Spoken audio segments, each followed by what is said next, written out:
rolling green mountains embrace the peaceful valleys of southern Africa. Amidst this scenery, groups in traditional attire march to the beat of drums, passing symbols of a monarchy that remains a powerful presence in national life.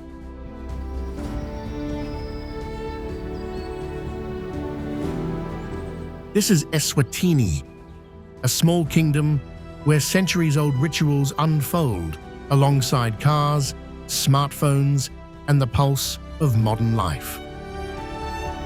Out on the streets, taxis weave through crowded markets. Workers open shops, head to offices, and chase opportunities in rapidly changing cities. But just a short distance away, many families still start their mornings with their cattle, fields, and the warmth of a village kitchen fire. In the reserves, wild animals draw visitors closer to nature. Meanwhile, on music stages, a younger generation is crafting a completely different image of their country. Everything seems peaceful. But behind the green valleys and vibrant festivals lies a society far more complex than what tourists usually see. How does royal power actually impact daily life?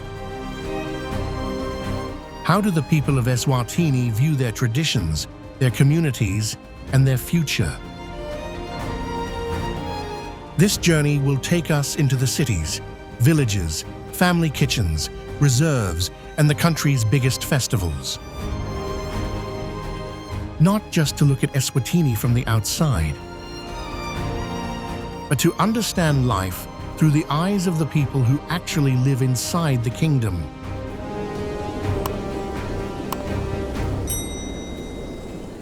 Nestled between South Africa and Mozambique, Eswatini is a landlocked kingdom often described as 4 worlds in one.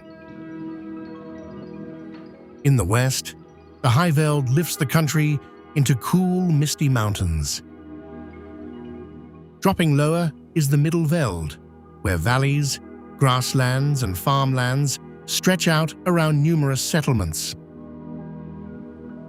Further east, the low veld becomes hotter and drier before the terrain rises again at the Lubombo Plateau. This shifting landscape creates more than just beautiful views. It dictates what the people can grow, what they can raise, and how far they must travel to sustain their livelihoods. Many smallholder farmers rely on maize, along with herds of cattle, goats, or poultry.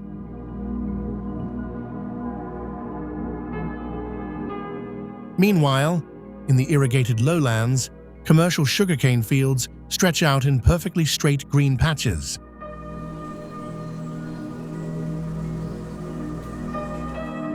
From above, Eswatini might look like a seamless tapestry. But as the camera descends onto a village road, the distances become real. A trip to school, the market, or work can depend entirely on the incline, the road conditions, and the rainy season. In some rural areas, deteriorating side roads force people to walk for miles just to access basic services. So, the landscape here isn't just sitting still to be admired. It divides time, distributes labor, and shapes the rhythm of movement between the countryside and the cities. The landscape sets the stage for Eswatini. But what truly determines how people live on that stage is a much older system, their culture and traditions.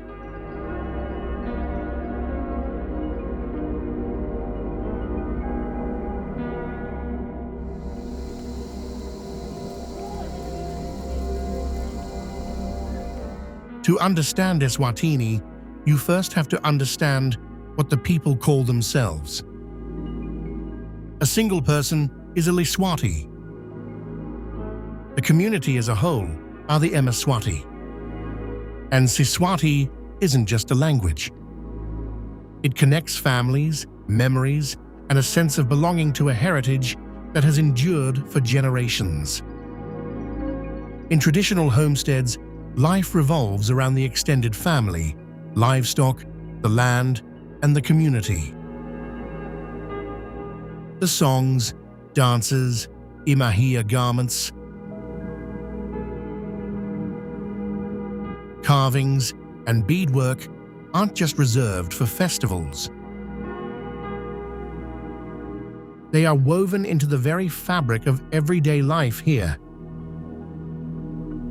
In Eswatini, culture and heritage are deeply intertwined.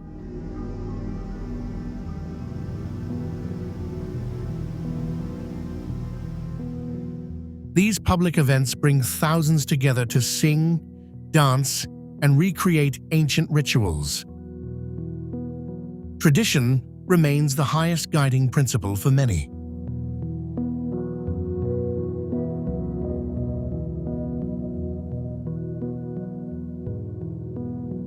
Much of the communal land is managed through traditional chiefs, acting as stewards for the people. Families looking to build a home or farm often seek land rights through these local leaders.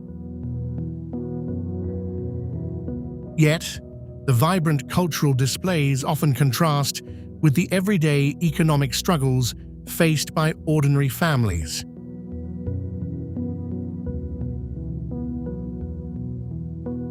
Over half the population still lives below the poverty line for lower middle-income countries. And job opportunities for the youth remain one of the biggest challenges. Because of this, the local traditions aren't just distant concepts.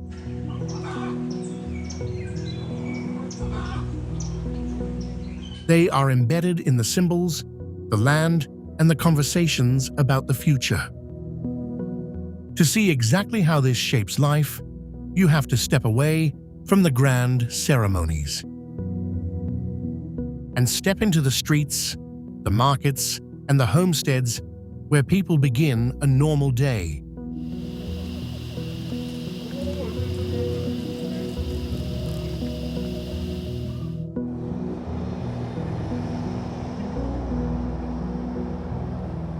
Mornings in Mimbabain begin with a steady stream of people heading to offices, schools, and shops nestled among the hillsides.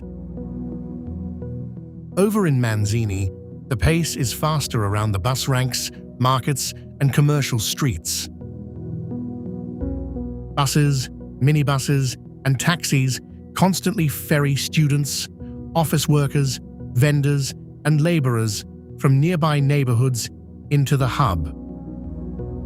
Behind the stalls of vegetables, clothing, and crafts are thousands of small livelihoods.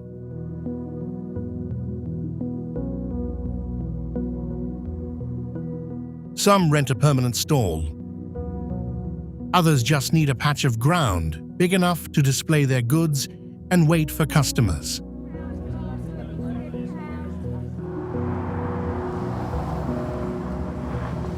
In the nearby buildings, civil servants, teachers, and service workers dive into a completely modern workday. Smartphones help the youth study, connect, stay entertained, and hunt for opportunities. But connectivity isn't uniform. Data costs and infrastructure gaps still draw a sharp line between the cities and many rural communities.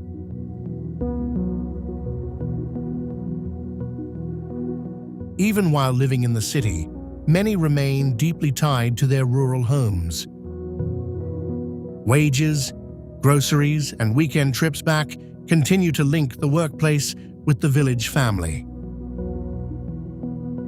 Just pull off the main road, and the pace of life instantly slows down.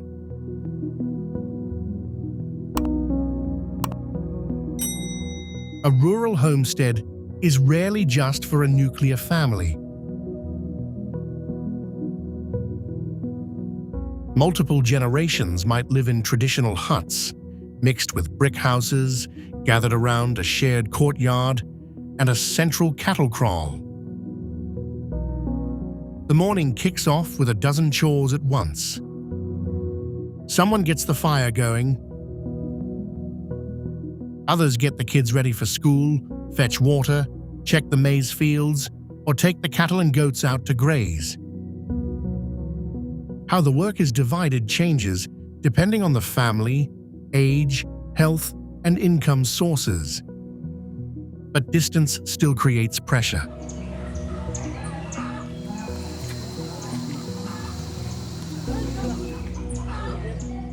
A degraded road can make the trip to school, the market, or the clinic longer and more expensive.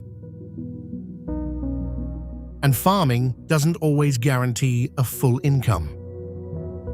Many households balance growing maize and raising livestock with wages, petty trade, or remittances sent back from relatives working elsewhere. Because of this, the city and the village aren't two separate worlds. Food moves from the fields to the market. Labor moves from the village to the city.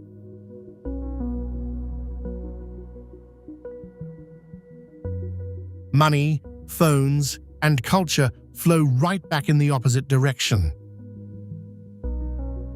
A young person might spend all day online, working in an office, and still return to take part in a family ritual. The differences between city and village, then, aren't just about housing or jobs. They are most visible in how each family prepares, shares, and sustains a meal.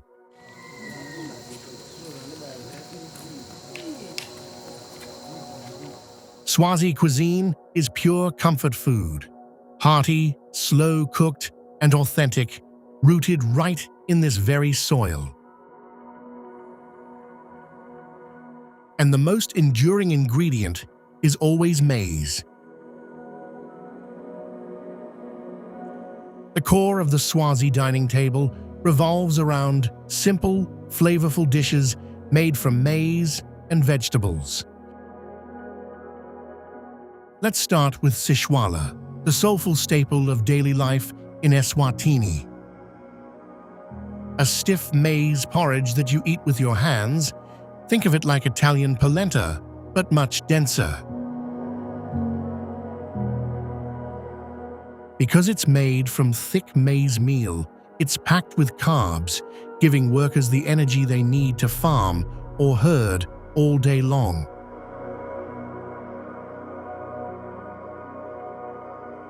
From humble family dinners to massive holidays and royal ceremonies, sishwala is a must-have side for stews or vegetables. Next up is emasi, naturally fermented cow's milk with a signature tang. It's a lot like Greek yogurt, but with a refreshing tartness, perfect for breakfast.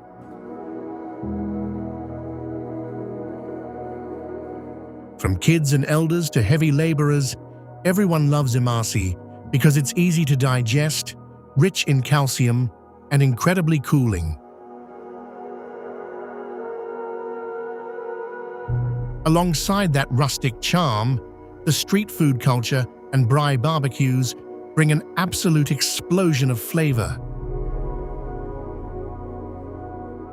Especially with the legendary smoky chicken dust. Chicken dust isn't just a dish. It's the most vibrant symbol of street food culture in Eswatini. The same land that nurtures these traditional meals also shelters some of the most pristine, wild rhythms of Africa.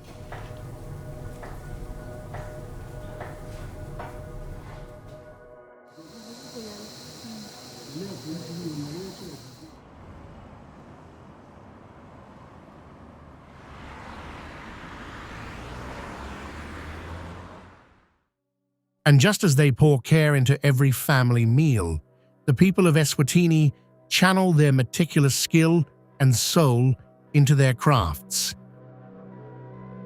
Eswatini's handicrafts are highly acclaimed internationally for their authenticity, exquisite quality, and deep social impact.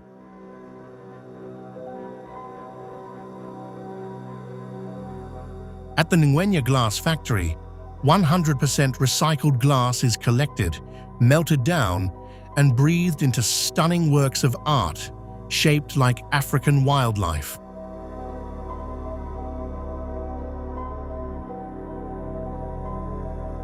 In the Malkerns Valley, artisans use the ancient millefiori technique to knead wax, creating Swazi candles bursting with vibrant patterns without painting a single stroke on the surface. Further out in the rural areas, thousands of women sustain their families by dyeing and weaving native Lutenzi grass into intricate woven masterpieces.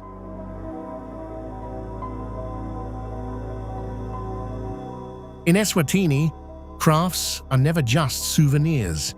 They are the rebirth of materials, a sustainable livelihood, and a way for the people to share their culture far beyond their borders.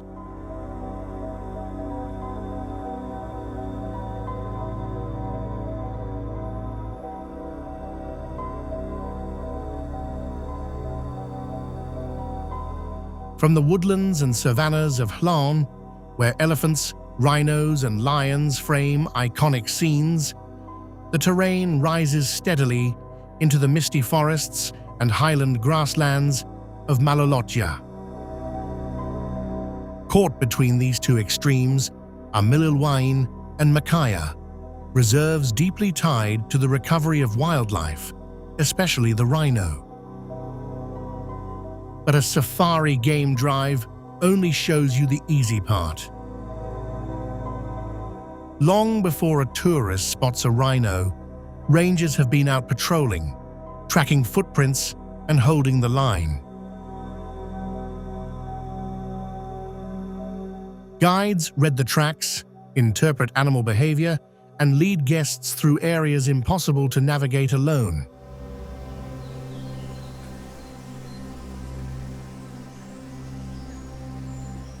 Up in Shawula, the community manages a reserve and runs a mountain lodge, proving that nature can be a shared asset rather than just fenced-off land.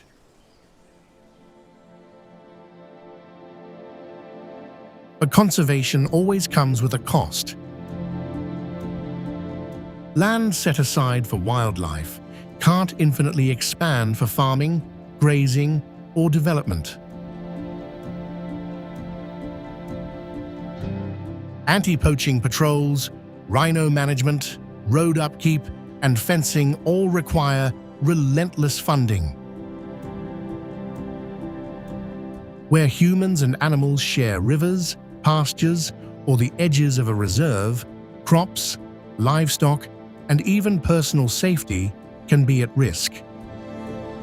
So, a single reserve can be a source of immense pride and jobs, but also represent restricted land or resources that aren't always evenly shared. Yet, the most globally recognized image of Eswatini doesn't come from the wild bush. It appears when thousands step into a ceremony directly tied to the nation's heritage.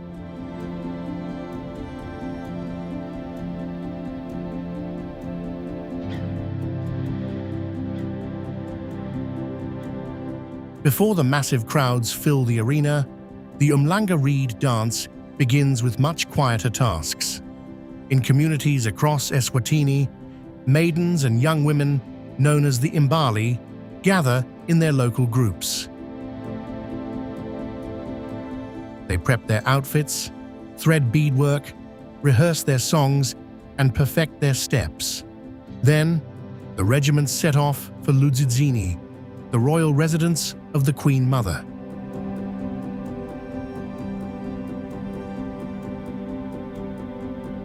Over this 8-day rite of passage, participants go out to cut reeds, bind them into bundles, and carry them back to present to the Indlovukazi, the Queen Mother.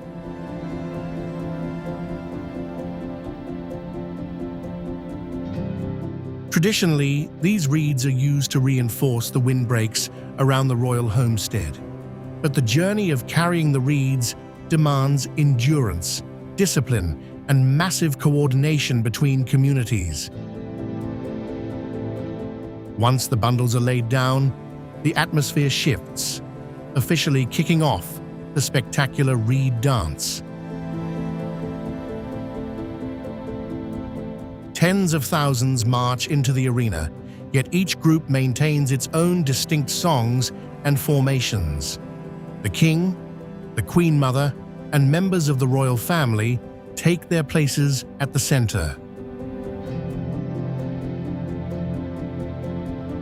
For many taking part, the true meaning lies in pride, unity, and the feeling of belonging to a tradition much larger than themselves. But there isn't just one single experience that speaks for everyone.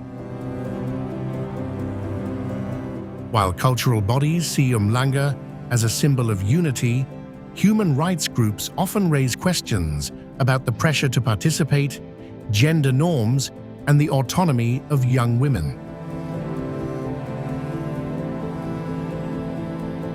Because of this, the tradition is still very much a topic of debate. Umhlanga showcases the sheer power of collective tradition. But Eswatini doesn't only express its identity through royal ceremonies. The memory of this land is also etched into its ancient ruins and the breathtaking wonders carved by nature.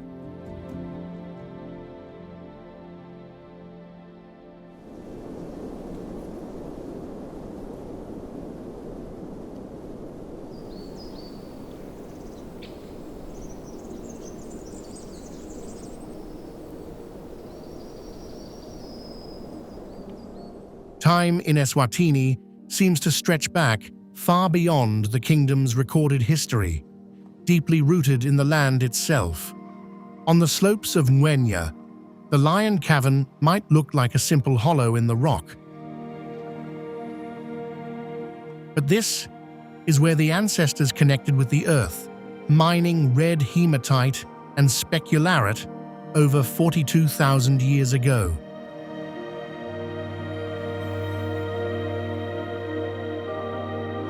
Long before iron was forged, the people sought out the mountain's vibrant colors.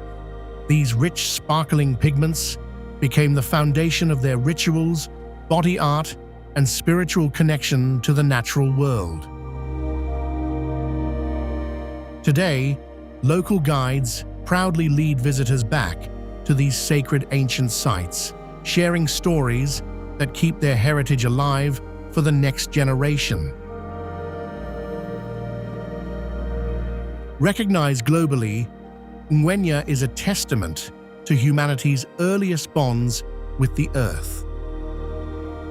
It proves that for tens of thousands of years, the people here have turned the very stones beneath their feet into powerful cultural symbols. From that ancient spark, the scale of nature's majesty expands dramatically at Sibibi Rock, just north of Mbaban. This 3-billion-year-old granite dome rises from the valley like the exposed bedrock of the continent itself, a silent guardian of the people. But Sibibi is far more than just a geological wonder. It's a living part of the community.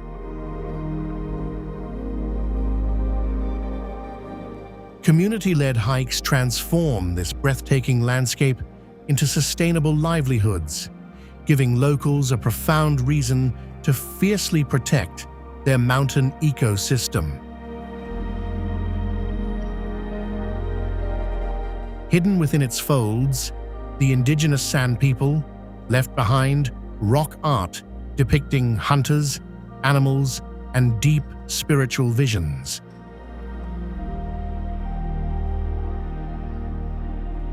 These red pigment paintings, enduring for some 4,000 years, speak to an unbroken dialogue between the people and the wild. Places like Ngwenya, Sibebe, and Ngwenya aren't just frozen in the past.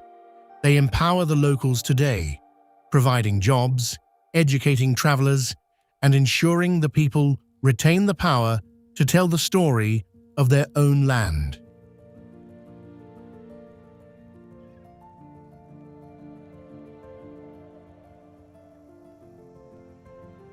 And while these ancient stones hold the memories of millennia, the modern music stages are where Eswatini broadcasts its current, vibrant heartbeat.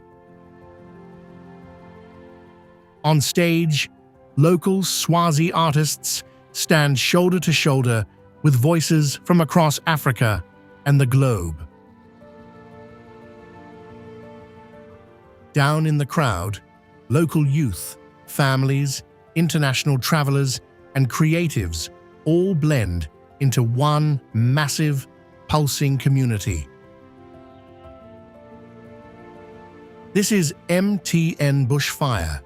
Hosted at House on Fire, this festival fuses music with poetry, dance, circus acts, film, and visual arts into a spectacular celebration.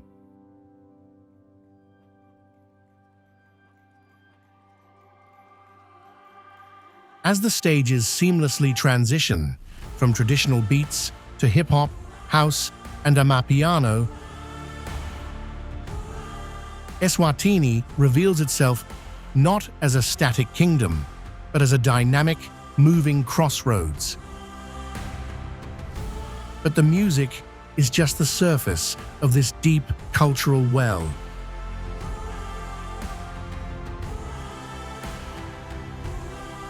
Around the festival grounds, food stalls, craft markets, and local services create direct, thriving opportunities for local artisans and entrepreneurs.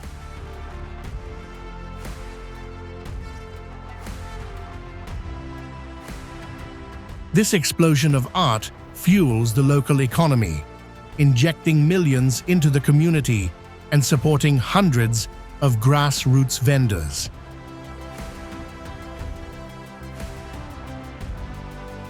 For young creatives, it's a vital launchpad to connect with peers and audiences far beyond their borders.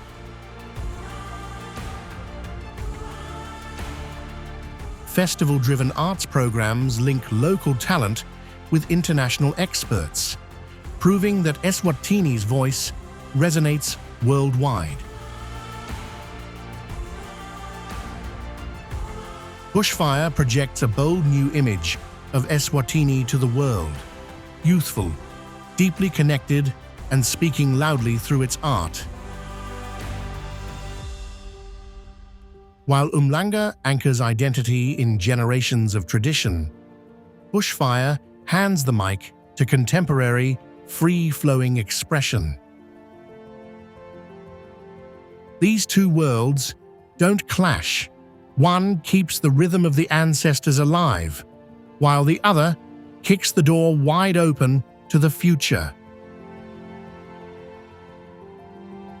And somewhere between those two beats, the true identity of Eswatini continues to live, evolve, and tell its own incredible story.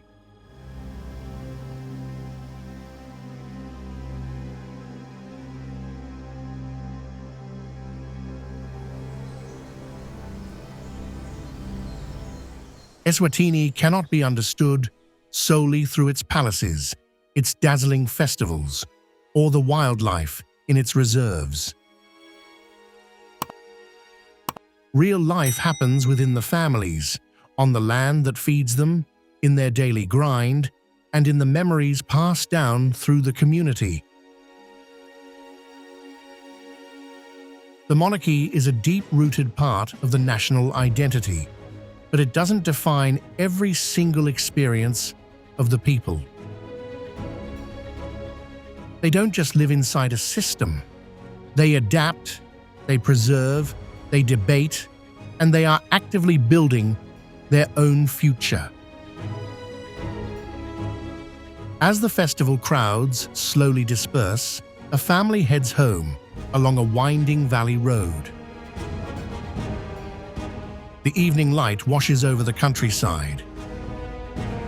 Eswatini emerges neither perfectly tranquil nor entirely constrained. It is a nation pulled in many directions by power, community, tradition, economics, and a fierce desire to move forward.